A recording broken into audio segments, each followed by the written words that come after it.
नमस्कार दोस्तों, क्या हाल चाल है।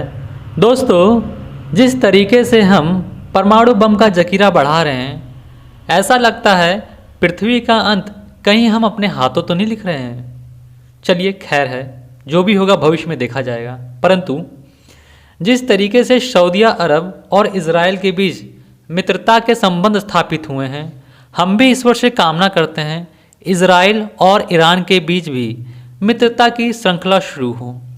वीडियो को शुरू करने से पहले आपके सामने एक क्वेश्चन है। आप सभी को इसे अटेम्प्ट करना है और सही उत्तर को कमेंट बॉक्स में लिखना है। इसमें 4 ऑप्शन दिए हैं। प्रश्न है इस प्रकार कि what is the full form IAEA।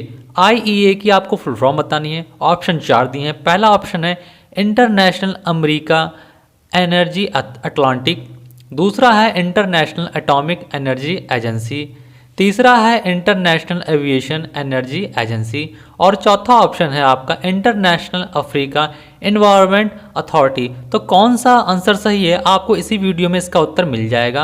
आप बहुत ही ध्यान से वीडियो को सुनेंगे तभी आप इसका उत्तर दे पाएंगे। चलिए स्टार्ट करते हैं।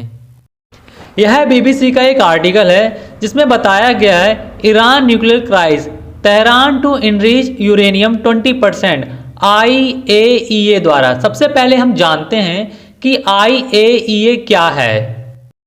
यह है IEA का फुल डाटा। IAEA की फुल फॉर्म है इंटरनेशनल एटॉमिक एनर्जी एजेंसी। इसको बनाया गया था 29 जुलाई 1957 को। यह एक इंटरनेशनल ऑर्गेनाइजेशन बॉडी है।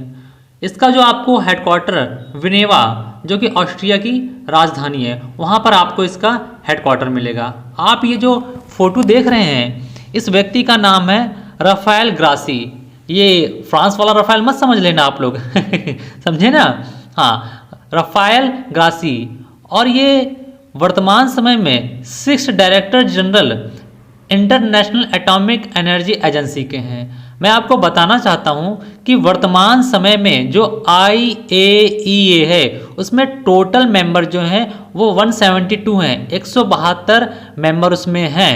मैं ये आपको बताना चाहता हूं आपके नॉलेज के लिए। जो जितनी भी मैंने जानकारी आपको दी है IAEA के बारे में, वेरी वेरी इंपॉर्टेंट, और ये एग्जाम के लिए बहुत ही इंपॉर्टेंट है। अब आगे बताते हैं हम। और जैसे ही ये खबर सामने आई कि ईरान 20% तक यूरेनियम को इनरिचमेंट कर सकता है, हम यह जानते हैं कि इस खबर का क्या मतलब है जो आउट हुई है। क्या ईरान परमाणु बम विकसित करने के लिए बेहद नज़दीक है? मैं यहाँ पर एक बात जोड़ना चाहता हूँ, नहीं। अगर ईरान को परमाणु बम विकसित करना है तो दुनिया के एक्सपर्ट साइंटिस्ट का यही मानना है, तो ईरान को 20% की जगह 90% यूरेनियम को इनरिचमेंट करना पड़ेगा। अब बात आती है कि ईरान ने एकदम से 20% यूरेनियम इनरिचमेंट करना क्यों बढ़ा दिया। इसके लिए हमें फ्लैशबैक में जाना होगा।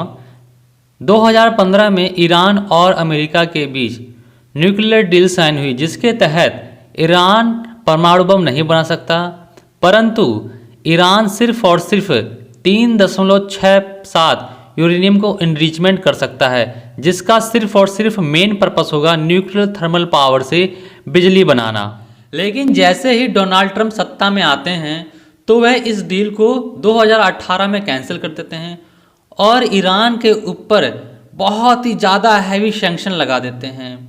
डोनाल्ड ट्रंप का यहाँ पर कहना था कि ईरान जो यूरेनियम इनरिचमेंट कर रहा है 3.67%, वह उससे भी कम कर दे।